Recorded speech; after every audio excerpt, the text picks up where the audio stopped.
So one of the features we have in the PBT Institute is we bring in experts to teach masterclasses. These are people you can't get appointments with. They just love what we're doing and want to help just serve our community. So yesterday we had a masterclass with a doctor, and she helps people release trauma from the body. And here's the thing, and she was talking about it, and it was so true, and I confirmed it 100%.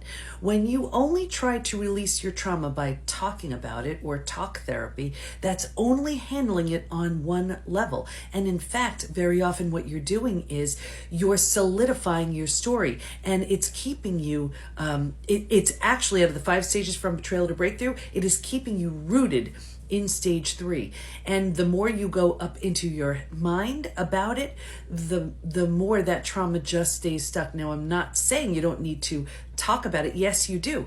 But that trauma lives in your body.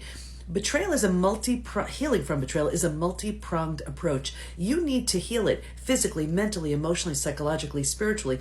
It will never heal by just going, let's say, to therapy. And you know that by check. If you've been, we have so many people like, oh, I'm in therapy, I don't need PBT. Well, how's that going for you? If you are still stuck, if you are still dealing with triggers, if you still feel fine and you're still dealing with symptoms of post-betrayal syndrome, you are not moving through the 5 stages. And maybe you're hitting it on one level, like the mental or emotional, but that trauma is living in your body. You know, in PBT, we actually have one of our coaches who, that's her whole job. Everybody in there sees her for that somatic, that body-based releasing. And it's very different for everybody. It's not that there's one modality, but it needs to be addressed on every level, because betrayal affects us on every level. So if you're wondering, why is, my therapy not working? Why is it that I've been in therapy for years and years and years and I really don't feel much better, or I'm having repeat betrayals? It's because, I don't know who you're seeing, and if they're highly skilled in betrayal,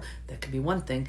And it's that it's only addressing the betrayal on one level, and it is multi-pronged, and it needs to be addressed on every one of those levels. So check the link in my bio for more about how we can help you. Let's get the issues out of the tissues and have you moving through the 5 stages from betrayal to breakthrough. Hope that helps.